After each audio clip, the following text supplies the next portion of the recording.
Doomsday 3. We had Doomsday 1.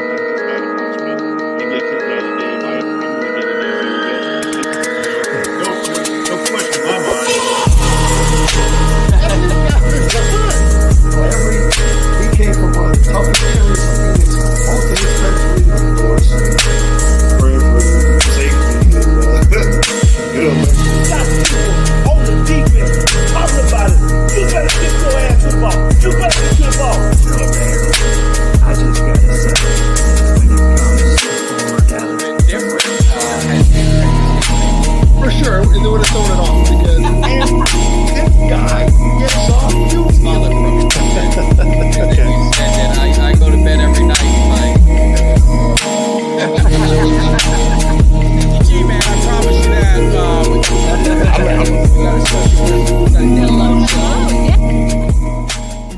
What is up, Cowboys Nation? Your boy Mike Tag here, my main man Greg, filling in for Jimmy, who's must be on business or Thanksgiving week or whatever. So before we get rolling, make sure you hit that subscribe. Make sure you hit the like. Make sure you hit the share. Get all that kind of good stuff out of the way. I'm terrible at it, but get those pleasantries out because we got a lot of good stuff. I know some people, Team Tank, you guys might be disappointed. I'm not disappointed. I know my man Greg ain't disappointed. Let me introduce to you again.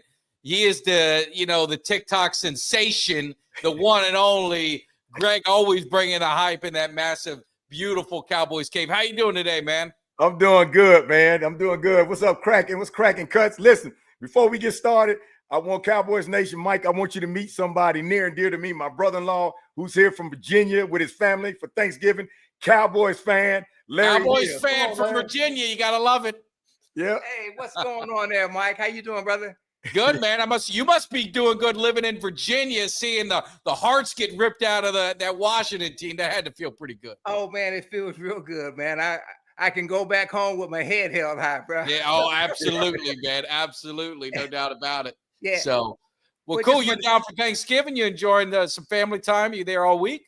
Oh, yeah. Yeah, we're here all week, man. Just down here hanging out and, yeah, just having a good time, man. Does that cave look as good in person as it does on the videos and on TV and everything else?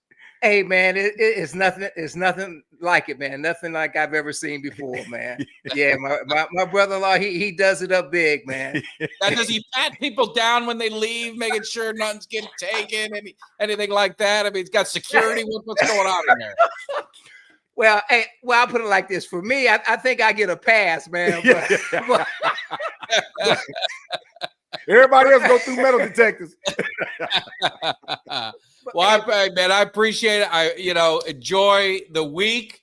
Love them Cowboys. And if you want to contribute anything, pull up a chair and hang with us. This is very laid back and definitely appreciate it, man. Okay, man. Hey, I just want to say, man, just appreciate you leading the fan base for the boys, man. Yeah, we've had our work cut out this year, Greg and I and Kelly. I mean, it's been tough. It's been tough. Yeah. But all better right. days ahead. I appreciate it, man. All right, now. Take care.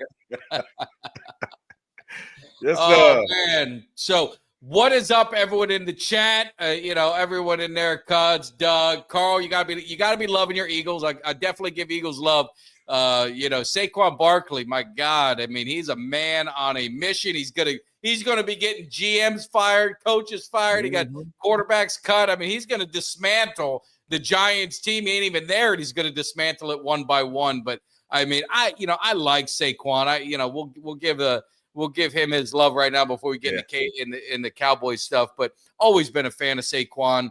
Just a stand-up guy, quality person. Had some injuries, had some unfortunate things with the Giants, but got going, and he was really their whole offense. So, as it pains me to say, I am happy for him. Not happy for the team, but I'm happy for him personally. Happy, definitely. So. Yep. Same thing with me, man. Larry and I were talking last night, watching some of the games, and I was like, man, Saquon. I said, one person I used to fear on the Giants ever since Eli left, because I used to fear Eli. The only person I used to fear when Eli left was Saquon. I said, because I didn't worry about everybody else, but I knew Saquon was going to come there and bust something loose. He was going to be their workhorse. And then when I found out they were getting rid of him, I was happy at first because he's gone, but then immediately turned to sadness because he went to Philadelphia. You knew that was going to happen. And then I looked at the Giants and said, what dummies are y'all to keep the slug back there behind the center, but get rid of the workhorse? Thank you for doing that so you can give us 2 wins a season, but now we got to deal with him on Philadelphia.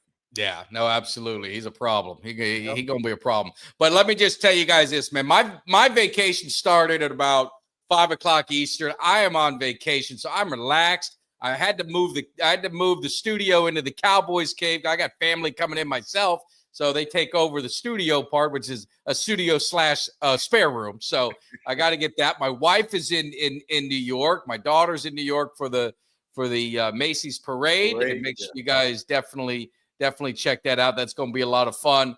So I might be doing some pod. You guys got to hit that alert button because I may show up in the morning with my cup of coffee and just, chop it up with you guys, maybe an afternoon, maybe an evening. So tomorrow night, we've got a special show because Kelly, Wednesday's our night, but everyone knows Wednesdays, Wednesday is the busiest bar night of the year, the Wednesday before Thanksgiving. It is. So, Kelly might be out partying it up. So we're gonna do a show on Tuesday. Talk a little more about watch, but really focus on these Giants. Get you ready for Thanksgiving. Look at the stretch that the Cowboys have, and it's amazing what a game can do. And I don't know you guys in the chat, but this is why I say, man, if you're a real fan, man, how could you sit and watch a game against a rival and kind of hope they lose? I mean, I understand anything, but that is just, I could not sit. I would have been crushed had the Dallas blown that game. It would have ruined that game. Would have ruined my week because you take those divisional games to heart a little bit more, especially Washington. All the smack talk. I was on a radio show 3 weeks ago. I told them they would lose the next 3 games. Sure enough, they did. I went on there today. I wanted my apology. The guy didn't give me my apology. I sent you, Greg, the video. You let me know if I handled Cowboys Nation the right way, but we handled it. But what was your thoughts on the game? And really, did part of you want to lose? I mean, I can't see that in your mindset. My entire life. Listen, now I told you I go back since I was 5 years old watching them, and I really start maturing when I get about 10 or 11 and watch them. I have never in my life wanted Dallas to lose. I don't care how mad I got. I've never wanted them to lose. Anybody wants them to lose, whether it's the tank, to get draft picks or whatever, because they mad, you're delusional. You never want the Cowboys to lose. Even in the 1-15 season, didn't want them to lose them all. I want them to win. And I want them to beat the Commanders real bad. So my pregame was about, we look bad, we're not looking good, but we can still go play hard. I want the players that can play, want to play, and let's go out there and win. And that the Commanders needed this game and wanted this game more than anybody. And that's why historically we need to win this game. And it met expectations all the way to the end of the game. People don't realize the fourth quarter with 6 minutes left, it was still only like 16-9. Crazy. And then it just went crazy. It was an unbelievable. I'm going to give a little secret. So when it was 20, I think it was 20-9. I think Schoonmaker caught the touchdown, right? He caught that. I believe he made it 20-9. You guys correct me if I'm wrong, but there was a few minutes left. I went ahead and I recorded my post-game video. I recorded it, and I'm sitting there recording it, and I believe it was then McLaurin or whatever the score was. But when I was done with the video and everything, McLaurin gets that touchdown, and I'm like, oh my God. And I could have kicked it. I never was so angry, but I'm like, if they blow this, it's going to, and then they missed the extra points, whatever score it was. I know I got the scores messed up, but you know what I'm talking about. Right. And then they miss it, and then they have to get the they try for the onside kick. And I've already started my video, and if you watch the video, then I say, look, the onside kick, we ran it back. I was kind of doing it in the meantime, but I almost was hitting send because you type it all out, it's going to upload. And if I would have hit send and they would, oh my God, if they would have lost it, whatever. I mean, thank God it didn't happen, but it was one of those trade secrets. I'll tell you guys, I almost really flubbed it up, and thankfully I caught it before it happened, but I was pissed. Man, that would have been bad because you can't go and pull it back either. So it would have been out there. But I tell you, when we scored, when Schoonmaker scored, I was jumping up and down screaming. I was like, we got this, we got this. Then all of a sudden they come back and they score, and I was like, oh, come on, guys. And as I do this, get the onside kick. And they had 2 onside kicks. And the first one they didn't get, we got, and then all of a sudden they had Cooper Rush just to run around. I said, that's still gonna leave too much time on the clock. Then all of a sudden they get the ball back, we punt it, and the first play, McLaurin catch that ball and run. I said, man, I don't believe this. I said, if we go into overtime, we're gonna lose. And he missed, and I went crazy. I said, we got him, we got him. And then I didn't realize we still had 30-something seconds. 30-something seconds. Hold on, my man. It was a minute and something. Uncle Cheech, you know, the weird thing is I send you and Uncle Cheech the same link, and he always tells me the link doesn't work, but it works for you. So I just got to fix something. Let me ask you a question, and I want to ask you guys in the chat too. And Greg, Doug, if you listen to my radio show this morning, I told them in '89 we won 1 game. And who was it on the road? It was Washington. There's 3 things in life that you're guaranteed: death, taxes, and Dallas beating Washington. Yeah. That is the way it's been for a long, long time. I don't think it's going to change anytime soon. But let me get this fixed real quick. But let me ask you, and I want to get you guys in the chat too, and Greg, touch on it.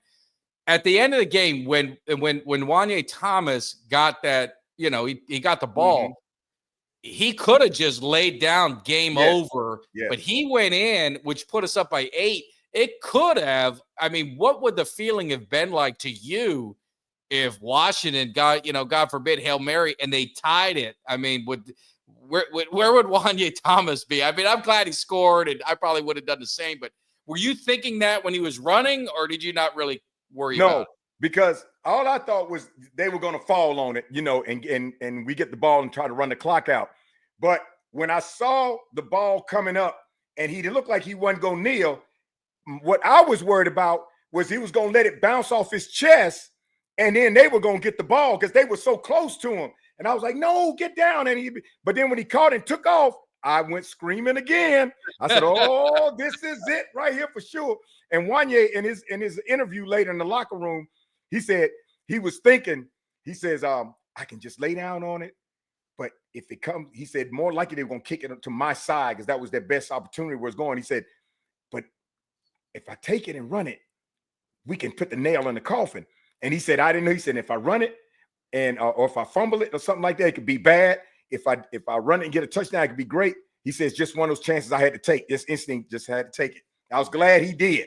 But buddy, when he did, and they got the ball back, and we put enough on the line. We didn't do what Chicago did, only put like 3 up there. We put about 5, and Parsons them chase him around. I said, we got him. And then he got loose. I said, oh, here we go. And when the ball tipped, you noticed it tipped. And I said, oh, somebody go. And then one of our guys got it. Woo, man. All the way down to the last second, that game had me on pins and needles. Oh, absolutely. And Doug, you know, you can't worry about Eagle fans. I get what you're saying. I mean, these Eagle fans, they have won Super Bowl, and they're going to hold that Super Bowl so tight. And the thing is, they hadn't won they've 3 quarterbacks removed from their Super Bowl, and they're still going to hang on to that one Super Bowl. So, Doug, I mean, I let Carl in here. He's a nice guy, I'm sure. I don't really pay no mind to it. I wouldn't worry about Eagles fans. You know, they're not going anywhere. No. They're going to be sitting on the couch probably with 31 other teams. I don't know. You know, the Lions just look like they're on a mission, but sometimes the best team doesn't win. So it'll be interesting to see what happens in that game. But it's, you know, it is what it is. But this is a Cowboys cave. So we're talking Cowboys and we're talking Washington. And I got to say, the game itself, one of the other things that I took notice of, I don't know if you did, it was interesting that Butler was moved to a starting position, and Carson, I thought, might have been hurt. He was a healthy scratch. So that tells you what they think about Josh Butler starting him. I mean, he's if anyone hadn't read his journey, I mean, go look at his story. It's unbelievable. Yeah, and he had an unbelievable game. Then think about who they're out. They're out Ferguson. They're out Tyler Smith. They're out Zach Martin. You know, they're out still Brandon Cooks. They're still without, obviously Tank and obviously Sam Williams. And then you had Diggs was out. You have all these guys out, but they bring in the Hoffman, they bring in the Bass, the Schoonmaker, all these guys. And it's something you and I kind of talked about. We talked a little bit before the show. These are guys fighting. These are guys blue collar, lunch pail, hungry, like we always talk about with Eugene Lockhart. And it showed. You saw that offensive line, man. It was, and I'll say this about Washington. They've got a formidable front four. I mean, they're not a pushover by any stretch. And Rico was running well. They were opening holes. I saw bold takes from everyone on ESPN. 10 sacks, they said, the Washington was going to get on Cooper Rush. I don't know. They might have got one, and it might have been like a coverage sack. If it was, I'm not sure, but I don't think it was more than one.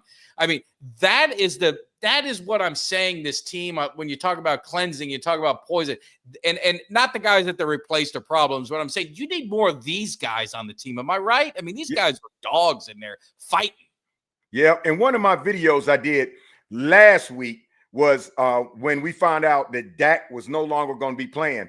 And one of my pregame videos, I said, I want to see, and I think me and you talked about it. I said, I want to see everybody come off the bench. I want to see the water boy play so we can see what kind of diamonds we may have in the rough and give everybody an opportunity to go out there and play more than they have been able to play yet. And then we can see what we really have on the team and who really wants it. This game, they showed it. These guys, this was your last string of backups to the backups. And they all came out and they showed, look, despite what everybody's thinking, despite what y'all think about how we playing, we want to win. We want to play. And they stepped in there and they played their ass off. And this looked like one of those Cowboys games where we had a regular season we were winning and these guys were playing with their hearts like they're supposed to. I'm impressed with all these backups, the ones on the bench. We saw some diamonds in the rough. Butler being one of them has an amazing story about how he came through the league.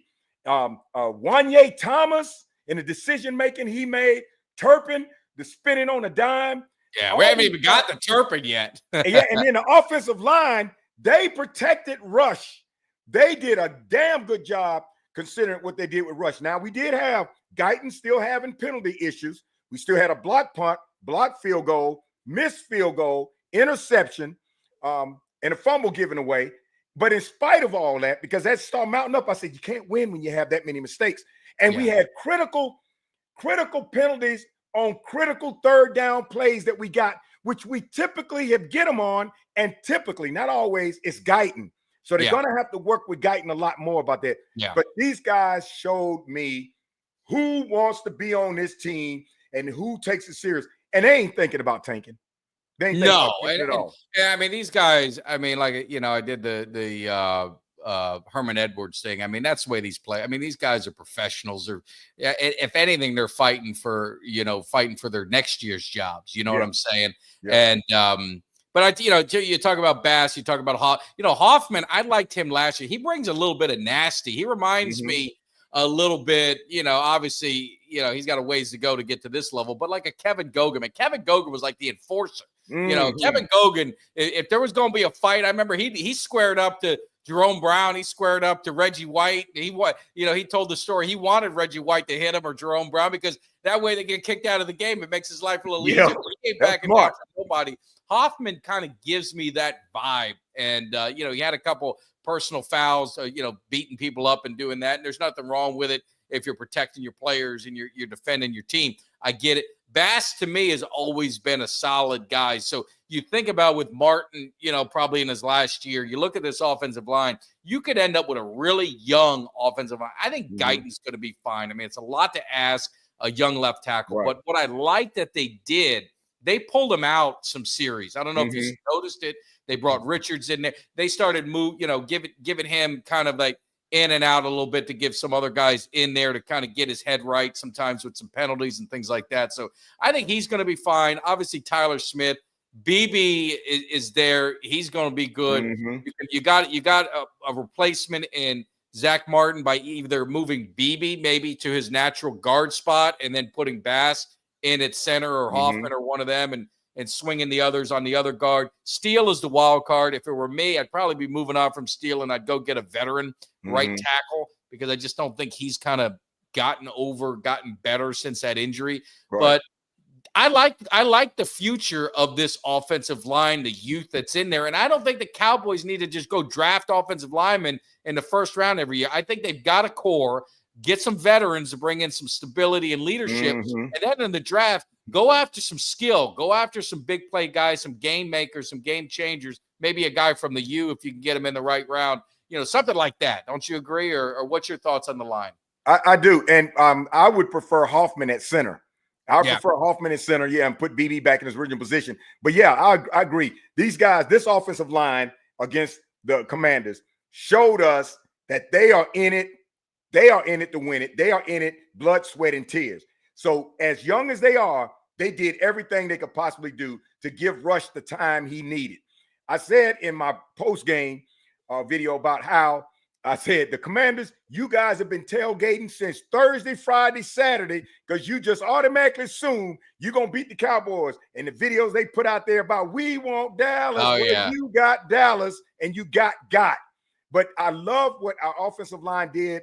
Rush got the time he needed, and for the most part, he delivered. There were some plays that were off, and then we had one play was wide open, and it was with Tolbert or Brooks, I think, that fell in the route. But Tolbert fell. It was a weird fall too. Yeah, he fell. But overall, the game was outstanding. And I'll tell you what, that Turpin, in the post-game interview, said something about the first 2 years, he was trying to think too much. And he was just taking off. He said, but now he's at this state of calmness, and he told himself, just be me. And because one of the reporters asked him, well, we noticed lately how you just walk through the punt and then you take it. He said, yep, because I'm just basically assessing it. He said, but that's my instinct. And he said, I don't practice that play. My instinct just takes over at certain times. And I love the way he ran directly to the crowd of them and then didn't spin like some people spin around. Yeah, like a reverse spin. It was a dime. He was like, boom, and it was over. And it was over. Turpin just blew the cap off the game with that run. And the sideline, that motivated them to a level of, we're going to have to finish this. But I did have a concern because I saw a cornerback, a linebacker, a safety, and in the far safety, all within that zone where the ball was dropped. And it was dropped in the perfect spot. It was dropped in the perfect window where you want to drop a ball. But instead of McLaurin going out, he made that curve where he knew that's an alley. If I go this alley because of the way they're running and then come back, they can't catch me, which was perfect. But that Hail Mary scared the living hell out of me. When I saw him get around. I said, here we go again. He can't have two in a row. No, going into overtime, that would have been, I don't think it would have been good for Dallas. It would have been atrocious. But I'll tell you what, we're watching the Monday night game. It's 10-7. We've got, I kind of told you off air, we got the Whale. The Whale is a high, a big player down at the Hard Rock down in Miami. And I'll share this with you guys. He bet a $72 16 parlay. I know Uncle Cheech, it goes against everything that he believes, but this time he's won 5 in a row. He's got one game left. If the Ravens win tonight by more than 2.5, my man turned $72 into over $3,000. And I mean, that's why he's the Whale. He's untouchable when it comes to the gambling and the tables. And he was, at the roulette table. I mean, you should see, Greg, one time when we go to the Miami game, you should see the crowd that comes around this man to watch him work when he hits the table. What? I mean, people are in awe. Uncle Cheech, I don't know if Uncle Cheech trained them, worked them. We're going to find out. But so root for the Ravens tonight. We'd love to see him win that $3,000. So hopefully the Ravens can get it going. It's 10-7 right now. And it's kind of crazy. Two brothers coaching against each other. And the Ravens just went for it on 4th and 1. I don't know if they got it. I kind of looked at it late. Looks like they did. Boy, that's a ballsy move. But let's bring in Uncle Cheech. No, I don't think they.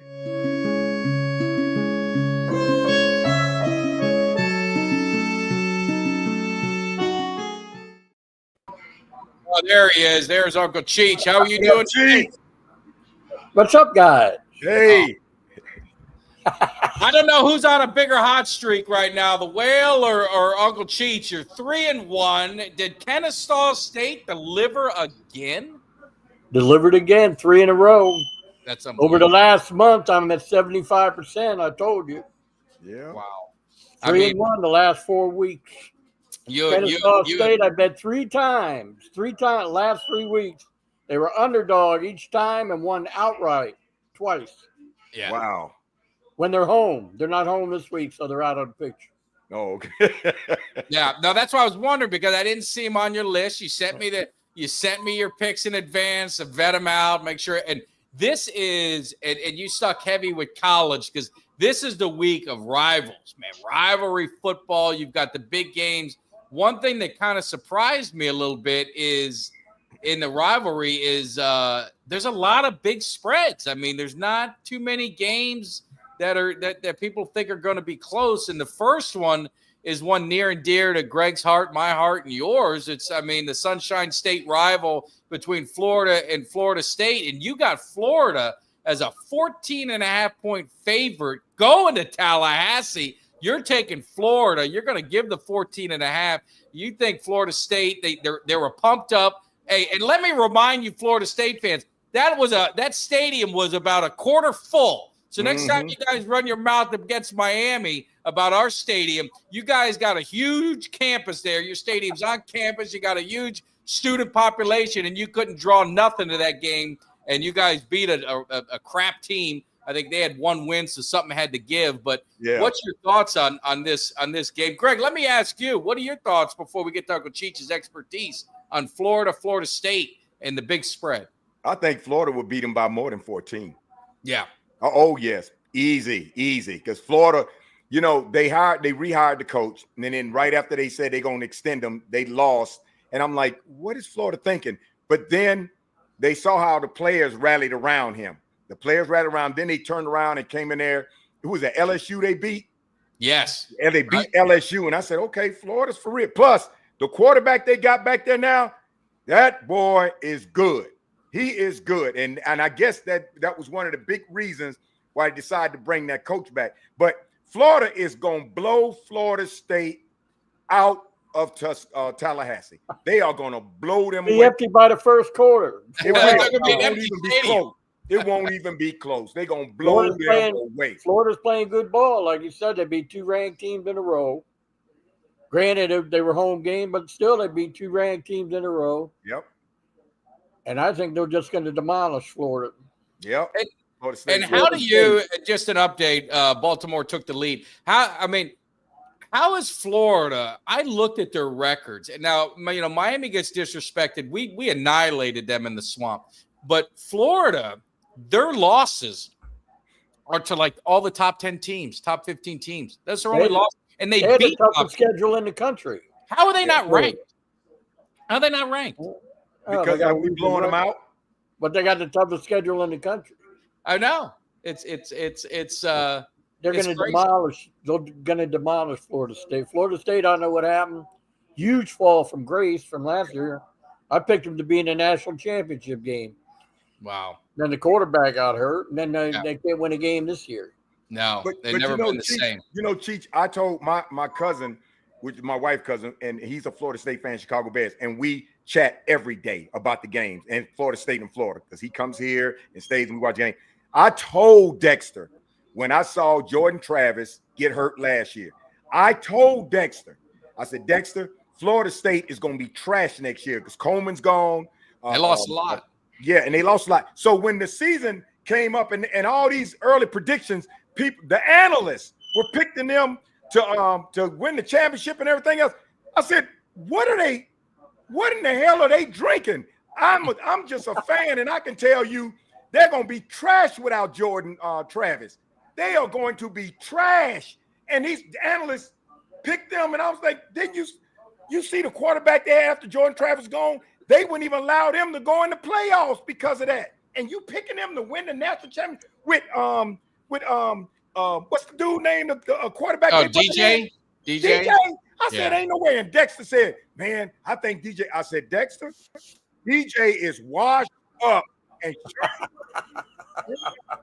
everything came true. Yeah.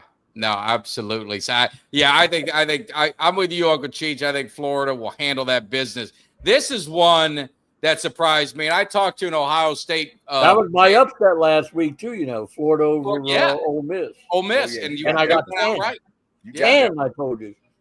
And Lane Kiffin was almost crying at the interview. Yeah, they won outright. This one, I talked to an Ohio State alum, and I said, "What are the odds that Ohio State really pours it on, really rubs it in?" He said, "They're not going to let up. They're 20.5-point favorites over their big rival." I would never give this amount of points, but they remember what happened last year. Michigan's not a very good team this year. Nope. Ohio State is, and they're going to leave no doubt. Yeah. Because it's been 3 years. 3 years Michigan had their number. And you're right, Cheech. They going to leave no doubt in the horseshoe. My friend, one of my best friends, Will is going to, he's an Ohio State fan. He's going to the game. And Mike, you met my younger brother, the Buffalo Bill fan, Ohio State. Man, I'm telling you, they are right now, they probably got their Ohio State gear on right now, just waiting. Because Ohio State won. Like Jim told me, my brother Jim, he said the only way Ohio State wins this game close instead of just blowing them out is bad decisions by Ryan Day, because he's not a fan of Ryan Day. Yeah. No, I don't know how it even stays close. I think they roll. So it's crazy because those are the two big rivalry games. I thought you were going to pick maybe Auburn, Alabama one. That one didn't make your list, but you got an upset special of UConn at UMass. You're taking a home dog plus 10. You're staying with that hot trend that you've been going with. I mean, what's your thoughts on this game? Small school, home dog. UMass played Alabama, what was it, last week? Yeah. I hung in there for a quarter or so. But it's just an upset special. Yeah.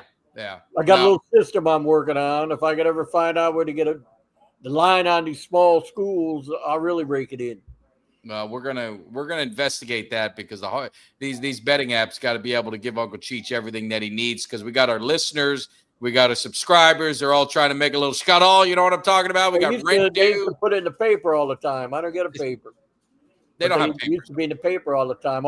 Every school they had the line. Every school. Yeah, that was back in the day. Yeah. So let me add, this lock is interesting to me because one of the teams is in the NFC.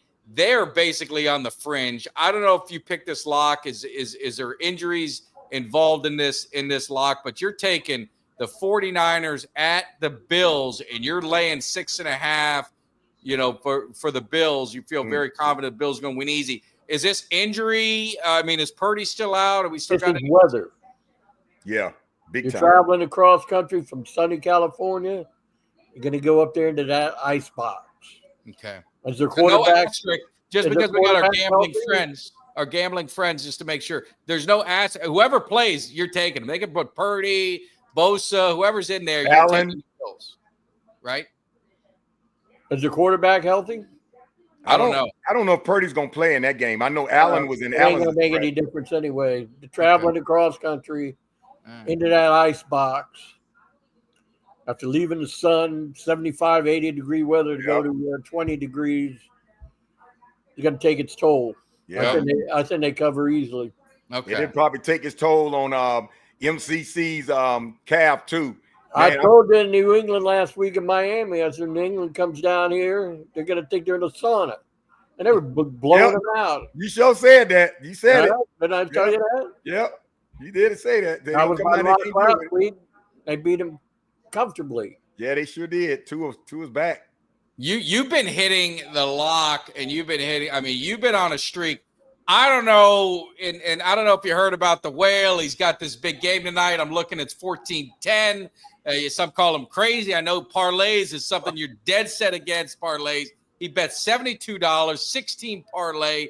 He's got 5. He's 5-0. The last game is tonight. We're all rooting for the Ravens to cover. Got to cover 2.5. He takes home 3 large. I mean, you've seen this man work at the table. Now he's working in the sports book. What the hell's going on with this guy? That's what I tell him now. That he's amazing. He's he's a man among boys when it comes to picking the team. he called me up. He said, Cheech, he said, I played a 6-game parlay. He said, I got 5. He said, I can take 700 now. Or if I stay for the last one, it'd be like $3,000, 3 large and change. I said, well, you went this far. That's what You I only said. put $72, so or 75, whatever it is. You went this far. You got 5.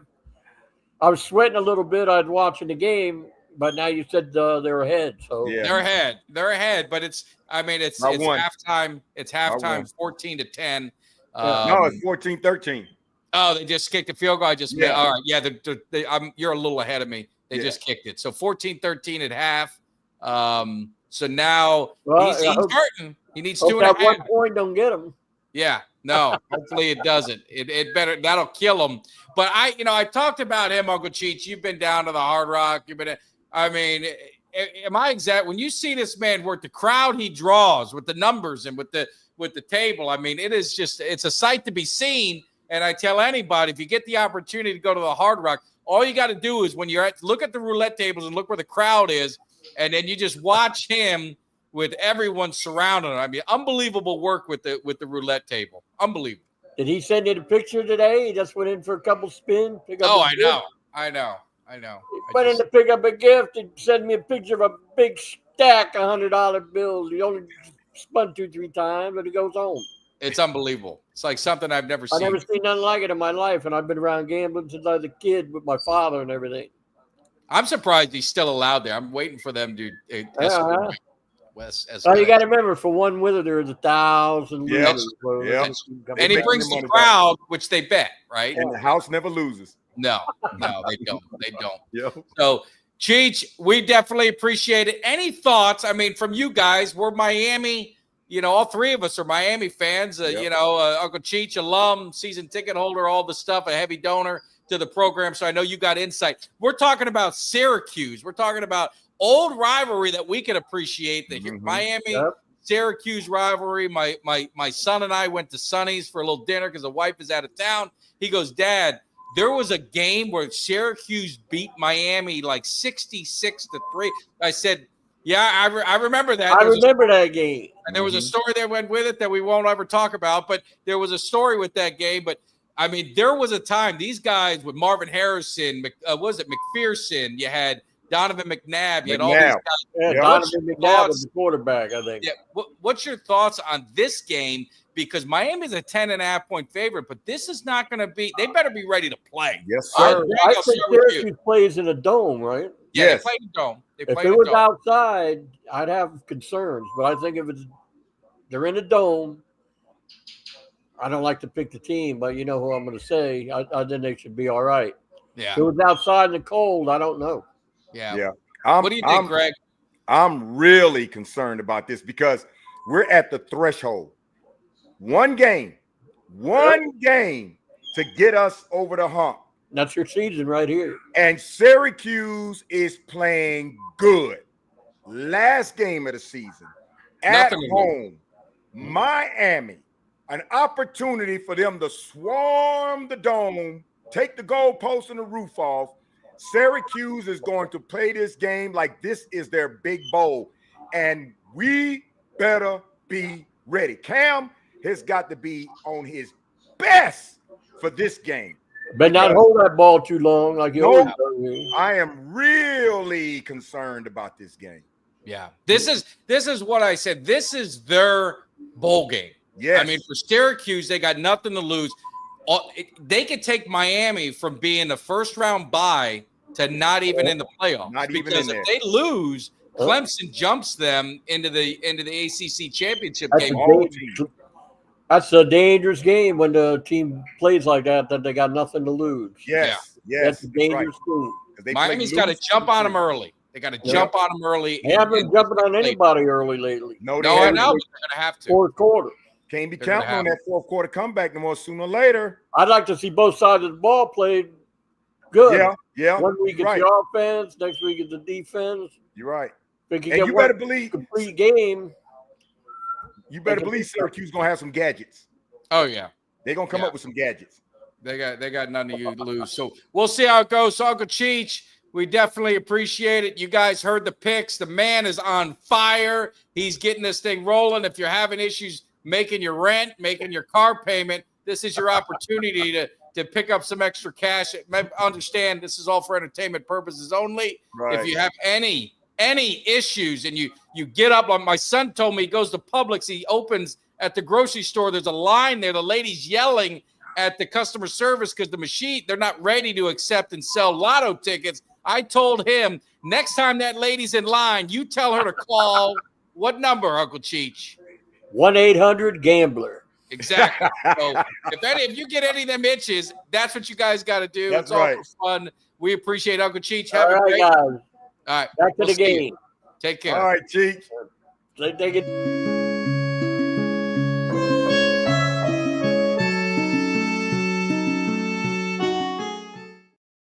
Oh, it's always good with Uncle Cheech. Let's get this. It is. We go. I tell you, he's been on a hot streak though.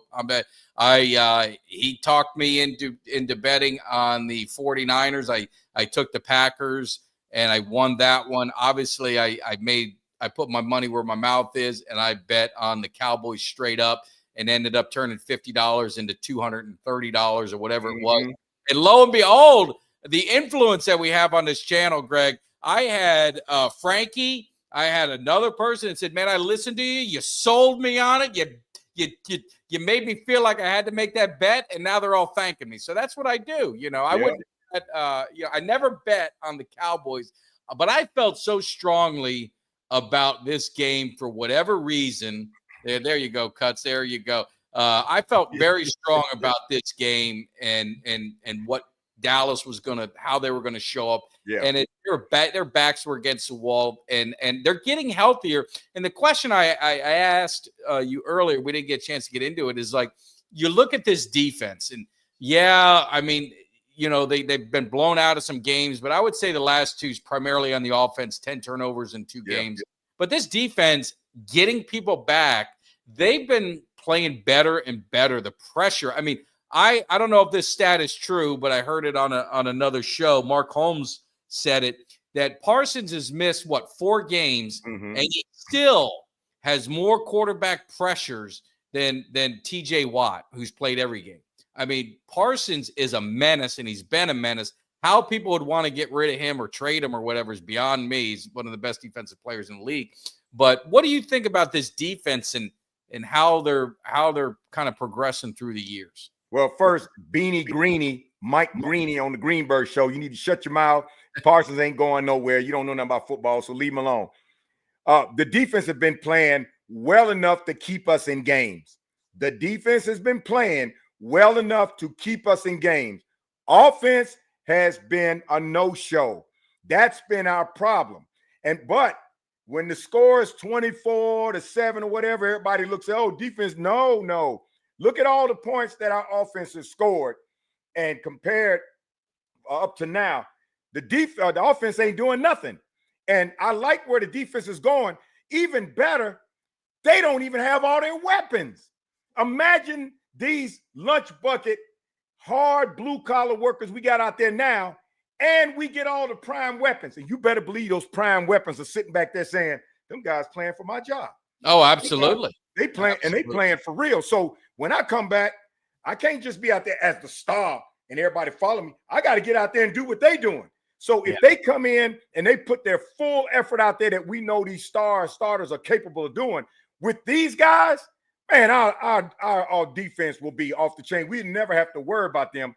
Now, the offense is a different story because the weapons we have, even with Dak was quarterback, and I always said something about Dak is not right this year. I didn't know what it was.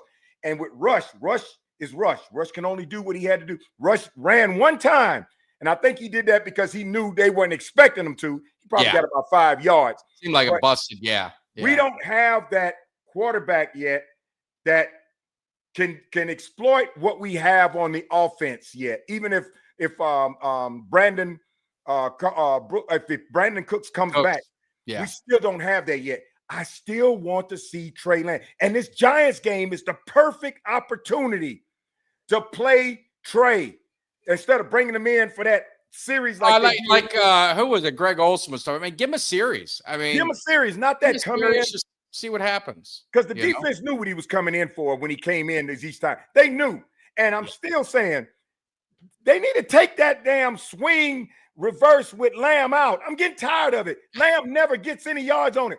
When they line him up like that for the swing, the defense knows here comes Green Bean and he's going to get demolished. And he always does. It is not working. Stop that play. It's a wasted play. I don't know why they still doing it.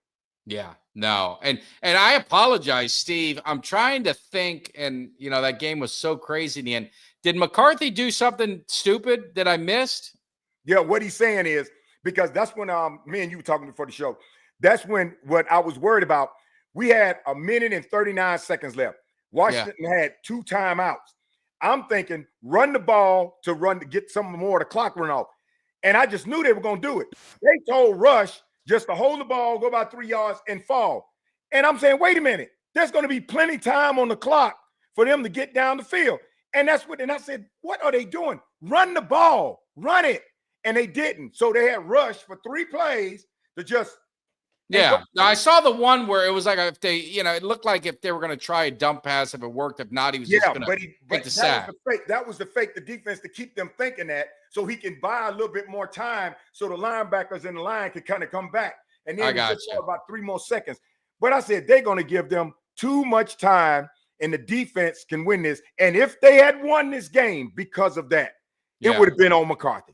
I was doing my video, like I gave you, I was doing my video. Right. So I missed a little bit of it because I thought the game was in hand. So thank you for clarifying. Yeah, those kind of decisions, it always puzzles me. I think sometimes these coaches outthink themselves too much. Yes. It's just like when you got the ball on the 1 foot line on the goal line. Why don't you just sneak it with the quarterback and let him fall? Especially when he takes it from the center. Yeah, I never understand why you hand it off, 5 yards behind you. I don't know. So yeah, sometimes I think these coaches definitely, they outthink themselves. But looking at the Cowboys and looking at this team, we always said, and again, this team's still decimated with injuries. So I mean, them making any kind of serious run would be, highly unlikely if we're being honest with ourselves. But you look at their next 4 games. Just look at it. You got the Giants. Yeah. Then you've got a nice little break. And then I believe you have Cincinnati on a Monday night, right? Yeah. Then you've got the Carolina Panthers. The Panthers, right? And then the Bucks. And then Tampa Bay Buccaneers on a Sunday night at home, which the Buccaneers, Buccaneers are Jekyll and Hyde unless they're playing the Eagles. If they play the Eagles, they beat the dog shit out of them. I don't know what it is with them and the Eagles, but they own them. I mean, and 3 of those games are at home. Yeah. So they, if they were to, they can make things interesting, and it would really piss off a lot of people because, like I said, I don't think this team's obviously a Super Bowl caliber team with the injuries that they have. With Cooper Rush at quarterback, I just don't think that's happening. But they can make things pretty interesting for Washington. Yeah. And it would be pretty funny if Dallas ended up jumping Washington in the second place. It'd be kind of hysterical for the Washington fans. At this point, you just laugh at anything you can laugh at, you just kind of enjoy it. But do you think the Cowboys can actually, if they beat New York on a Thursday, now man, we won 2 games in a row. God, it feels so good. It's been, it's been such a traumatic year with everything that the Cowboys have to deal with. How good do you feel? Or are you like, man, they're just kind of teasing us a little bit? What are you thinking? I feel real good about the Giants game, but a little apprehensive that I don't want the Cowboys to assume because they cut Daniels, they going with DeVito, and Elite Neighbors is crying over there and saying the team is soft. I don't want the Cowboys to fall into that because you could turn around and beat Washington and have a good game, and then you could play the Giants at home. We haven't won at home yet on Thanksgiving Day, and they'll be like, what did we just see?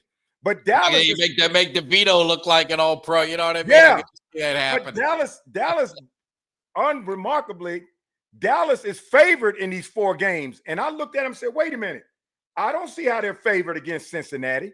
I don't see how Cincinnati their defense is so bad. That's the only thing I could give. Like, Dallas has a fighting chance against Cincinnati because their defense is so bad. But they're staying in games through the fourth quarter.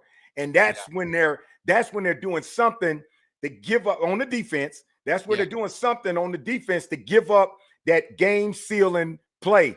And Cincinnati is going to be dangerous. The Bucs are going to be dangerous. I'd say the Bucs are the ones that's the one that worries me. Out of those 3 games, I'm going to that game.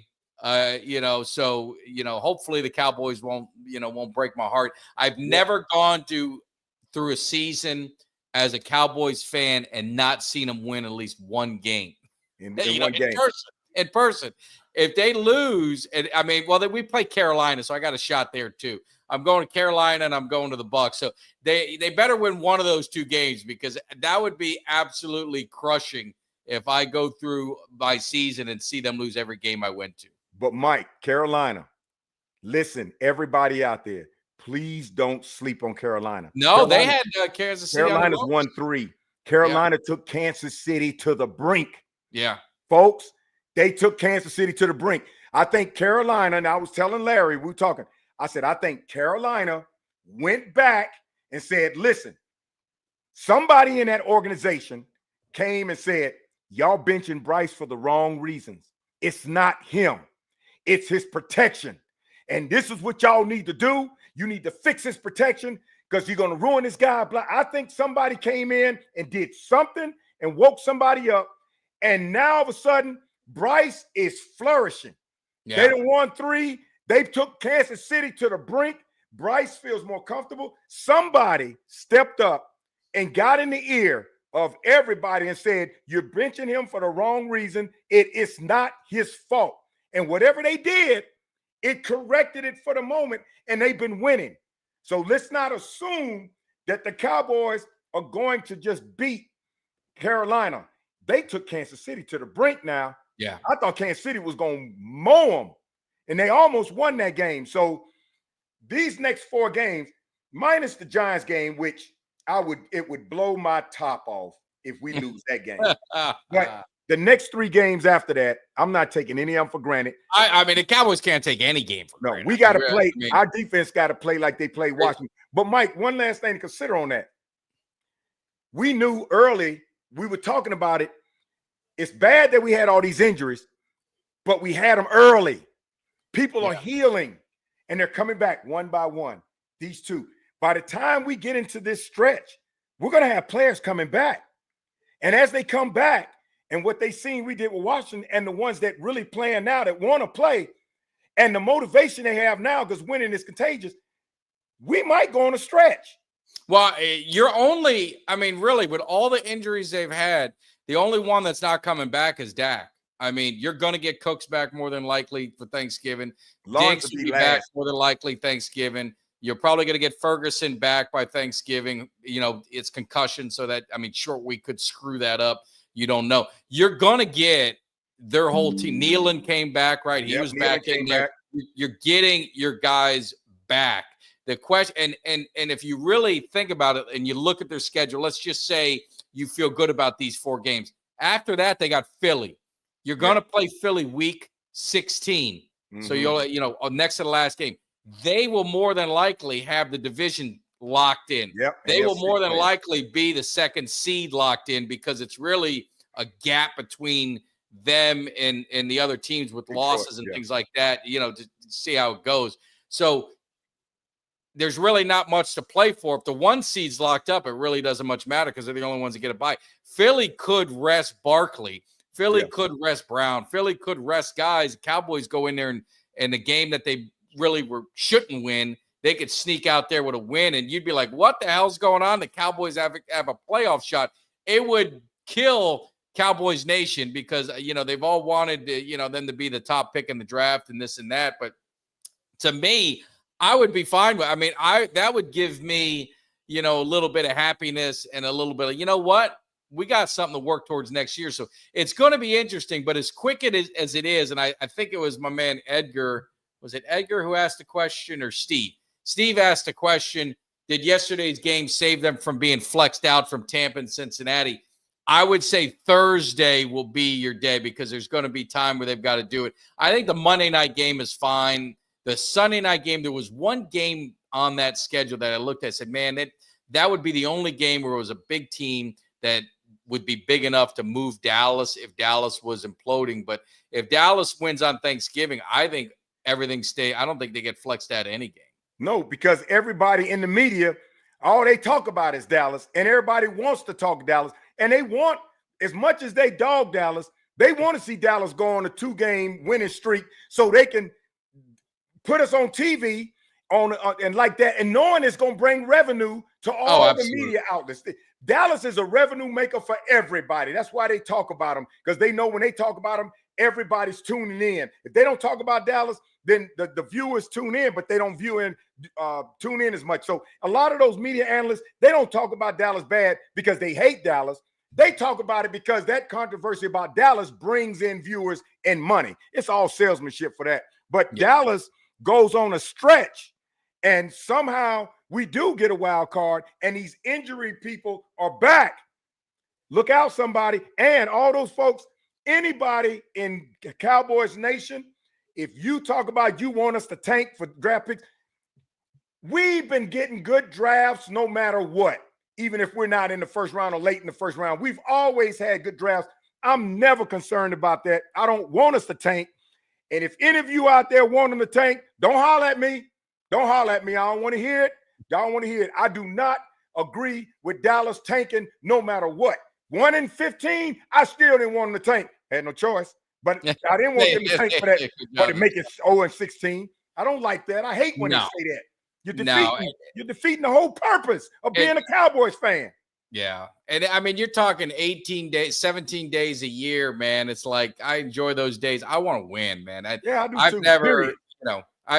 The ones that want them to tank, they love the draft. They love the idea of draft and player. I could care less. I mean, I don't study the draft. I love college football. I know the guys, that are the big name guys. I don't look deep into film. I'll leave that to my buddies who do phenomenal job, like Jay Tuck and EJ Savage. They do DMV. You got guys that break down film, and I spend the off season watching their stuff, and that kind of lets me kind of know what to look for, with the Cowboys draft. Yeah. But I don't worry about it, man. I worry about today. I want to see the Cowboys win. I want to see them win on Thanksgiving. I want to see them win next week, the week after. I don't care about the draft will take care of itself. Because I promise you this, if there's a guy in the draft that the Cowboys really want, you can get him if you want him. Yeah, they can get him when you want. But you can get him if you want. Yeah, and so we've always done well in the draft. I can't imagine myself saying I want them to tank for the draft when I don't care how you draft. You don't know who you have until you get them on the field. And then why would I want them to tank and get that mentality in my head? And then every year, if we're not doing well, I'm thinking, that's stupid. I want them to tank so we can win when I don't even know what they're getting. And whatever they get, we don't know if they can play. It's just, that is the stupidest mentality I ever heard. And let me address Carl real quick. Oh, go ahead. So I'm just going to address him real quick. Yeah, I mean, he loves it. He's just feeding into it. You're a sucker. Go ahead. Is he a Philly fan? Of course. Okay, listen, Carl, and you'll never hear me address you again. Carl, I know you think about it. You defeat yourself when you come on the Cowboys cave as a Philly fan because you follow us more than you follow your own team. Number one, we appreciate you coming. No, we appreciate it. Number two, I see you going back and forth with somebody talking about 29 years. Son, we have 5 Super Bowls. You guys got 1. And you also have a trophy that you need to put next to it. It's called Our Fans Eat Caca When We Win, horse doo-doo. So, they make those emojis now. You can actually buy them at the dollar store. Buy one of those and put it next to that trophy because everybody remembers that immediately after that, y'all won that Super Bowl, a guy was out there on the street while one was up on the pole, and the guy down there ate horse caca because y'all won. If that's what it takes for y'all to say, if we win, I'm going to eat horse caca, guy, I don't know where you're coming from. We have 5. And I had a t-shirt saying, got 5, catch up if you don't. Yeah. I mean, that's the only bad thing I would say with Philly, because I mean they're great. I mean they're a historic franchise, but it's got to be like, as a Philly fan, it's got to be really upsetting that in that division. I mean, I think the NFC is the greatest historically division in the NFL history. Maybe I'm biased, but you've got the Cowboys at 5, you got the Giants at 4, you got Washington with multiple. And, Philly didn't get one until 8-9 years ago, whatever it's been. I mean, that's got to be just so demoralizing. And then you have one. And, in 60-something years. And then you've got all those losses. I mean, just heartbreak in a Super Bowl.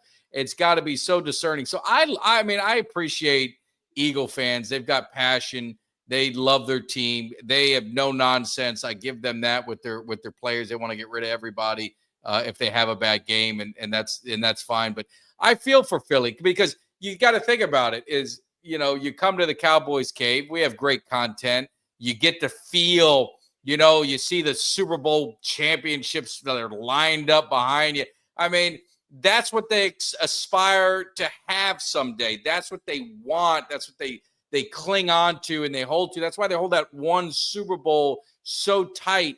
And it could be 10 years and they're going to be like, well, we won one. It could be 15 years. Oh, no, but we won one. It could be 20 years. Because the thing was, and Philly was so quiet, like you never really heard from. They were like that little you're real, not even, the sibling you have that's like 12, 13, 14 years that always wants to be with the big boys. And you had the Cowboys and the Giants and Washington sitting at the big boy table, and he was in the high chair. That's the way they've been for all these years. So they finally get to hold one. So like, I'm at the big table, but no, you're not. You only got one. You can't be at the big table. So and you're eating horse doo-doo. Yeah, so you feel for those guys, man. You feel for those guys, and let them come in the cave. We welcome them with open arms. Right. They see the Super Bowl championships behind you. They see the champions that are donning in this cave from the 70s to the 90s, all the champions, the 60s, all the champions in the Cowboys that have won titles.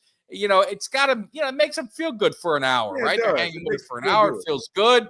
And then they go back in the room and they look around and they say, who is that? Nick Foles? Nick Foles, our Hall of Fame quarterback, got us how many Super Bowls? And he's not in the Hall of Fame. And then they built a statue to him. No, they got a statue for him and the coach they fired after he got him a Super Bowl. It's like, you got to feel for him. You got to, I mean, the only thing they can hold on to, and I'm a fan of it, so I'm not dogging it. The only true champion they've had in that whole city is Rocky Balboa. Rocky.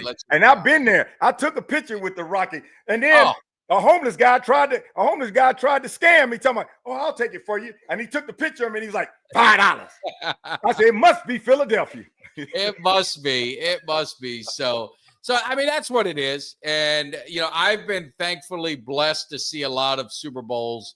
You've been blessed to see a ton of Super Bowls. I mean, the ones we won and lost. Yeah, but and all the ones that Philly lost. Yeah, you've seen all that Philly lose. Everyone where they lost. You've seen the Raiders debacle. You've seen the New England debacle with, was it T.O.? With poor T.O. was playing his heart out, and that poor thing happened. And Donovan McNabb throwing up. Yeah, but they're throwing up, and Jalen Hurts just fumbling with nobody. I mean, touching him. You have an opportunity to be a hero, and the pressure got to be too much. And that's the only hard part. So I appreciate Eagle fans. They subscribe, they like, they share, they spread the word. At least they got one. At least they got one. They're not the Cardinals or Detroit. No, they got. But Detroit will probably win 2 before they get another one. Probably. Yeah. Detroit looks pretty good. Detroit looks pretty good, but yeah. So anyway, this is it. We talk about with the Giants. I think we both expect them to handle the Cowboys, to handle their business. More importantly, it's 17-13 with the Ravens. So we gotta pull for the whale to get this win. Yes. It'd be so nice. Money. And then obviously I sent it to you, Greg. If you guys didn't see, I went on a Washington radio show. Had a lot of fun with those guys. Made a little side wager. I'm a given man. That's what I do. I'm a given man, but I'm so confident Washington's going to be just forgotten in a couple of weeks to be out of the playoffs. I made a nice wager out of the kindness of my heart to these Washington fans. I'm allowing him the opportunity if they make the playoffs. I'm going to give him my seats next year so he can fly to AT&T and he can see his team get their ass whooped in our stadium and be in a nice stadium instead of that dump that they're. Hey, am I a nice person? That's nice. That's very generous. Very generous. We need to put that on the top list of charity generous donations. Oh, it will be a charity. I'm gonna declare that as a charity donation. That's right. I mean, I should be able to declare that on my taxes. I'm going to talk to my tax attorney. I mean, anything you do to get someone to, that was probably the worst stadium. The whole thing of the stadium's a dump, but I'm going to give him that opportunity. But I'll be honest with you, Greg, I don't think it's going to happen. I think the Titans beat them this week. I do. I think the Titans beat Philly? You mean Washington? Washington. Yeah. I think the Titans beat them. Titans played good this last weekend. They won. They won. But Mike, what gets me, man, about this weekend, I could still vividly see all the videos a week in advance of Commanders. Even before the game, they lost. The Commanders, we want Dallas. Oh, yeah. And then Dan Quinn, before the game, when you saw him, he was walking around like I finally get a chance to beat the Cowboys. He had a level of arrogance. Did you notice? Was it me? Did you see a level of arrogance? He did. And all the players and the fans just knew. They just knew they had this game won. Partied all week. I bet you they wore their jerseys all week long prior to the game and just knew, what are you doing this weekend? Man, we're having a tailgate starting Thursday night outside the stadium. We're going to finally get Dallas. Oh, can you imagine their week knowing that they got a lot of our players who signed for them. They got two of our assistant coaches. They got our defensive coordinators, the head coach. They are just sitting there all week like, oh, I can't wait for this game. I can't wait for this game. And then, dong. Just a dud. And then the Cowboys fans that traveled and that were there to see it. Them Commanders probably, I can imagine the money they put on that game. Somebody lost their wife, their dog, their house, and their kids. Yeah. No, it was great. I enjoyed it. And also, we'll leave you. I want to give a special shout out to my man, Mike Jones, him and his wife. I gave him a nice little hookup on the Giants tickets. I mean, the Giants Thanksgiving game, I was supposed to go, ended up giving him a killer deal on it. And I'm going to hook him up with something special. I did it with my son. So the Bank of America Club, he's going to have a great time at the game. And now I'm a little jealous because I think Dallas, I'm feeling good about these Cowboys. And I'm like, I still have those Bengal tickets. I'm like, well, maybe I need to go. Maybe I need to go to that game. Yep. But we'll see what happens. But you guys, tomorrow night, be live with Kelly K9. I think, Greg, are we doing an early morning Thanksgiving show? Are you down for that, or what's your schedule? What time Thanksgiving? I can do you're an hour behind me. I can do as early as you want. I can do. Is 9 too late? My time? No, I told you it's me. Me and my son are here. That's it. I can do it. I can do it at 9. All right. So 9 a.m. Dallas time, 10 a.m. We'll get you ready for a little Thanksgiving. We'll get maybe you'll smell the aroma of what we got cooking. We're gonna get some recipes. We're just gonna have a fun time. It's gonna be very laid back. Get you ready for the game. Maybe share some Thanksgiving memories with the Cowboys and all that kind of stuff. So if you guys get a chance to check us out live, it'll be nice. I gotta time it right because my daughter is on the Macy's Day Parade, so I'll time it right. We'll get it right, or at least have it on in front of me so I can. And if your daughter's going to be coming on at that time and you need to do it early, let me know. We'll figure it out. See, I'm in here now, so we're doing our traditional turducken. We're doing traditional turducken here, so we'll have a little turducken because the turducken and everything, with the legs and the turducken and everything. It's going to be really great to see those guys in the offensive line just did that turducken at AT&T. Yeah, absolutely. And Doug, I think I do agree with you. We're going to take some calls. We want Cowboys Nation. Yeah. Guys to share some of your Thanksgiving Day memories. It's going to be a great time. I love this time of year. It looks beautiful. I'm putting up the Christmas lights tomorrow. I'm going to be a little early because my wife's out of town. She's going to come home and the house is going to be decorated fully and ready to go for Christmas. So it's going to be fun. So Cowboys Nation, as always, appreciate it. If you guys didn't see my interaction with the boys at Washington Radio, go check it out on my Twitter. more importantly, if you're not following my main man Greg on TikTok, that's his primary spot. You definitely need to do it. Greg, go ahead and give all your socials out again. It's at Gregory Gerard 146. What you really need to see, well, you'll see all the videos, the Michael Parsons video, everything, but you really need to see these last 3 I just did. One I told you I had to do with the bag. I never did in my life. I had to do that. Don't do it again. I told no, Kelly it'll never happen again. And then the one after that, the prep for the Washington game, and especially the one after the Washington game. You got to see it. Gregory Gerard 146 on TikTok. Check it out. Absolutely. And you guys take care. Have a great time. See you tomorrow night. We're going to have some fun. Greg, as always, it's always a pleasure. We'll see you. Take care. Give me somebody that's hungry. Give me somebody that's hungry. I need somebody.